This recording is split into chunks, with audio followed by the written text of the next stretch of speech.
खबर आजमगढ़ जिले से है, जहां आजमगढ़ के भाजपा सांसद दिनेश लाल निरहुआ ने बड़ा बयान देते हुए समाजवादी पार्टी को अब समाप्तवादी पार्टी कहकर सनसनी मचा दी है।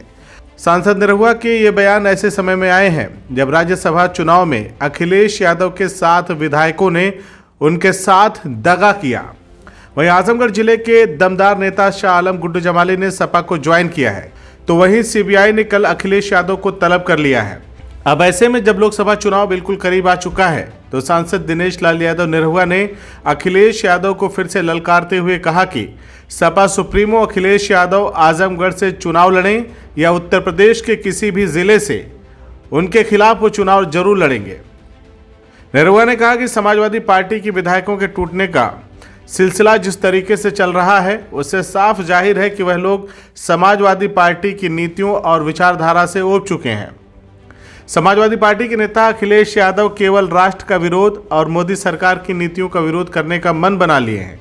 उनको राम मंदिर और राष्ट्रीय स्वाभिमान से कुछ भी लेना देना नहीं रह गया है, इसीलिए अब उनकी समाजवादी पार्टी धीरे धीरे समाप्तवादी पार्टी की तरफ बढ़ रही है।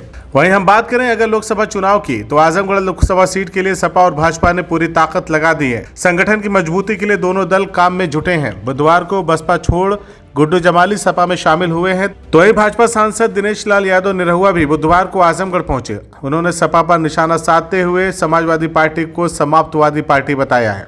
भाजपा सांसद दिनेश लाल यादव निरहुआ से जब गुड्डू जमाली के सपा में शामिल होने को लेकर सवाल किया गया, तो उन्होंने कहा कि जिस तरह से आजमगढ़ में 1 साल में काम हुआ है और प्रधानमंत्री मोदी के नेतृत्व में 10 साल काम हुआ है पूरे देश में, उससे जनता में सिर्फ भाजपा की लहर है। निरहुआ ने कहा कि आजमगढ़ तय कर चुका है कि हमें भी सरकार के साथ रहना है। आजमगढ़ में सिर्फ 1 साल के अंदर जितना काम हुआ है, यह किसी से छुपा नहीं है। आने वाले समय में फिर से मोदी जी प्रधानमंत्री बनने जा रहे हैं और आजमगढ़ जिस तरह से तेजी से आगे बढ़ रहा है, उसको बरकरार रखने के लिए आजमगढ़ भी सरकार के साथ जाएगा और भारतीय जनता पार्टी जीतेगी।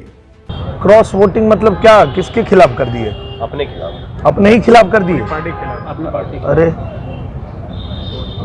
ये कौन भैया, अब क्या बताएं, हम जब अपने ही खिलाफ वोटिंग कर रहे हैं तो क्या मतलब, ये कौन सी राजनीति है? तो समझ के बाहर है। मुझे लगता है कि जिस तरह से जो आजमगढ़ में काम हुआ है 1 साल में, और प्रधानमंत्री जी के नेतृत्व में 10 साल में जो काम पूरे देश में हुआ है, पूरे दुनिया में हुआ है, उसको देखते हुए जो हमारा आजमगढ़ है वो ये तय कर चुका है कि हमें भी सरकार के साथ ही रहना है। कि जब नरेंद्र मोदी जी की सरकार है और सिर्फ 1 साल सरकार के साथ आजमगढ़ रहा, तो आजमगढ़ में कितना काम हुआ है ये किसी से छुपा नहीं है। तो अब आने वाले समय में भी प्रधानमंत्री जी फिर से प्रधानमंत्री बनने जा रहे हैं, तो हमारा आजमगढ़ जिस तेजी से विकास कर रहा है, वही तेजी बरकरार रखने के लिए आजमगढ़ भी सरकार के साथ जाएगा और भारतीय जनता पार्टी ही जीतेगी। आजमगढ़ के एयरपोर्ट का लोकार्पण होना है, तो क्या संभावित कोई दौरा है प्रधानमंत्री जी? मुझे लगता है कि बहुत जल्दी प्रधानमंत्री जी आजमगढ़ आएंगे, क्योंकि जब हम लोगों ने आग्रह किया था तो उनका कहना यही था कि पहले हम अयोध्या करेंगे, अयोध्या के बाद आजमगढ़।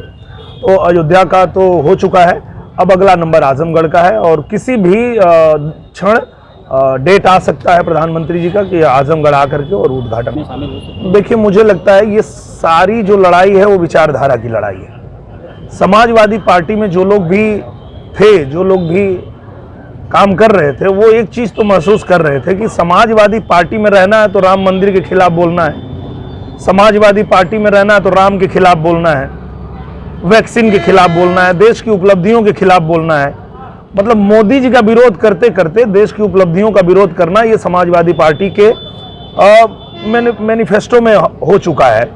तो जो लोग भी ये चीज़ समझ रहे हैं वो छोड़ देंगे सपा को, उनको छोड़ना ही पड़ेगा। वो जानते हैं कि ये मतलब निजी स्वार्थ के लिए राजनीति करते हैं, देश के हित से इनको कुछ लेना देना नहीं है।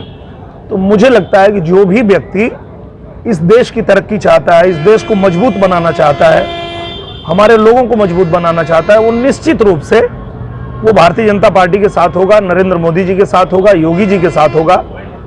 और उस पार्टी में तो नहीं रह पाएगा जिस पार्टी में रहने की वजह से ही उनको अपने ही धर्म का विरोध करना है, अपने ही भगवान का विरोध करना है। तो आत्मा तो आदमी का थोड़ा ग्लानि तो होता ही है ना। आप आज देख लीजिए कि जितने यादव हैं उन्होंने महसूस कर लिया, ये समझ लिया कि यार हम लोग जनसंघ से पहले जुड़े, यादवों की पार्टी है जनसंघ पार्टी, वही आज भारतीय जनता पार्टी है।